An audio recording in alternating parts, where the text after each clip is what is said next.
টাস্কি খাবে, কিন্তু তোর সকালের কফিতে আইনত ছাতা পোকা আর ইঁদুরের বিষ্ঠা থাকতে পারে, কারণ স্যানিটারি নিয়মেই এগুলো নাকি সহনীয় দূষণ হিসেবে ধরা হয়। আর শালা উৎপাদনকারীরাও ভালো করে জানে এই গোষ্ঠী কী বা কী।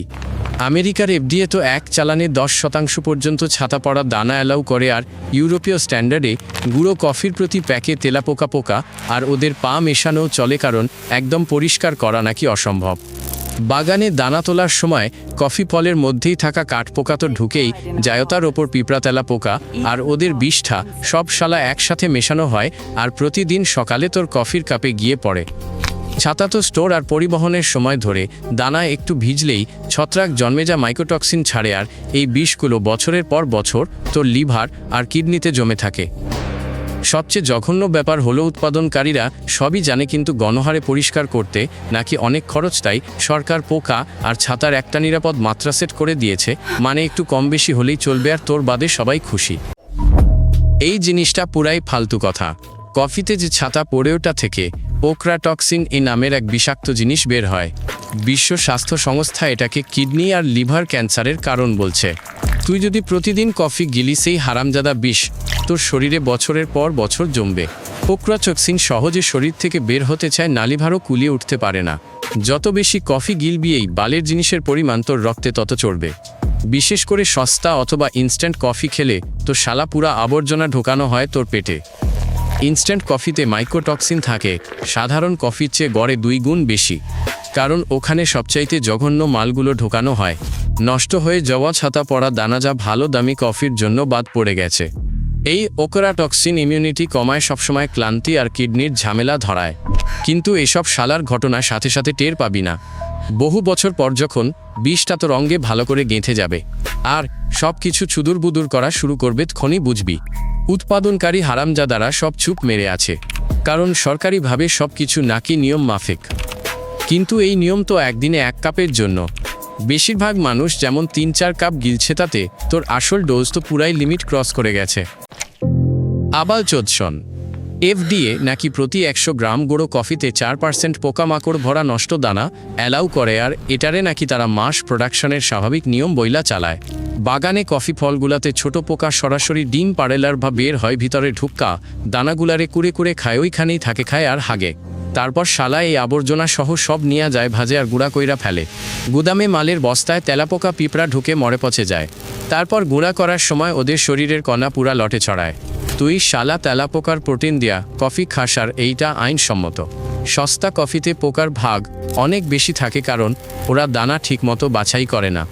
কোম্পানিগুলা কোয়ালিটি কন্ট্রোলে টাকা বাঁচায়। যত কম দামতর চান্স তত বাড়ে এই পোকা টোকা আর ওদের সুরসহ এক্সট্রা প্রোটিন গিলতে। কফিতে অনেকের অ্যালার্জি আসলে ক্যাফেইনে নয়, পোকা মাকড়ের প্রোটিনে, যা সব সময় কফিতে থাকে। ডাক্তাররা সব জানে, কিন্তু শালাকেও রোগীরে সত্যিটা বলতে চায় না, পাছে প্যানিক ছড়ায়। শালায় তো পুরা মাথা খারাপ করা কথা। স্বাস্থ্যবিধি নাকি বলে 1 কেজি কফিতে 10 মিলিগ্রাম ইঁদুর আর চিকার হাগা থাকতে পারে। গুদাম ঘরে 24 ঘন্টা ছুটোছুটি করবে কে তাদের হাগা বন্ধ করাবে বলতো? ইঁদুর আর চিকা সোজা শস্যের বস্তার উপরেই হাগে তাদের পেচ্ছাপ কাপড়ে চুষে যায়। এরপর ওইসব শুকানো হয়, ভাজা হয় আর গুঁড়ো করা হয়। তাপমাত্রা নাকি ব্যাকটেরিয়া মারে, কিন্তু ওই মলমূত্রের কণা ঠিকই কফির মধ্যে থাকে, জানিস তো? ওই সব ইঁদুর চিকার হাগায় থাকে লেপ্টোস্পাইরোসিস হান্টাভাইরাস আর সালমোনেলার মতো রোগ জীবাণু। ভাজার সময় বেশিরভাগ জীবাণু মরে গেলে অবিষাক্ত পদার্থ আর অ্যালার্জেন তো ঠিকই থাকে, ওগুলো পেটের আর চামড়ার রোগ ধরায়, বুঝলি? ব্রাজিল ভিয়েতনামের মতো দেশগুলোতে যেখানে কফি তৈরি হয়, সেখানে ইঁদুর চিকা সামলানোটা ফালতু খরচে কাজ। গরম আর্দ্রতা কফি পড়ে থাকে মাসকে মাস, আর ইঁদুরগুলো পাগলের মতো বাচ্চা পয়দা করে, কেউ বিশেষ কিছু করে না, বুঝলি? এফডিএ আর ইউরোপিয়ান রেগুলেটরদের অফিসিয়াল নিয়ম কানুনটা একটু দেখ না।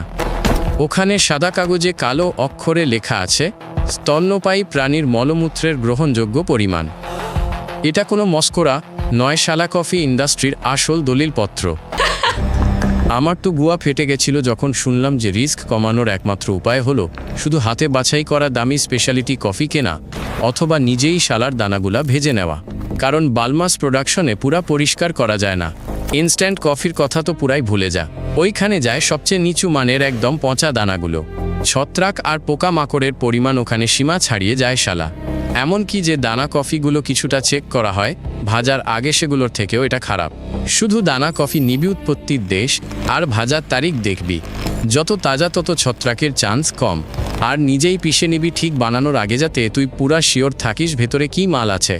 দামটা খেয়াল রাখিস, যদি 1 কিলো কফির দাম 1 প্যাকেট বিস্কুটের মতো হয় তাহলে ভালো নিশ্চিত থাক, ওখানে পুরা সেট পাবি, ছত্রাক তেলা, পোকা, ইঁদুরের গু আর বাকি সব বালছাল, যা শালা উৎপাদক বাঁচতেই মাথা ঘামায়নি। এখন তো তুই জানিস যে প্রতি সকালে নিজের পেটে কি ঢুকাইছিস।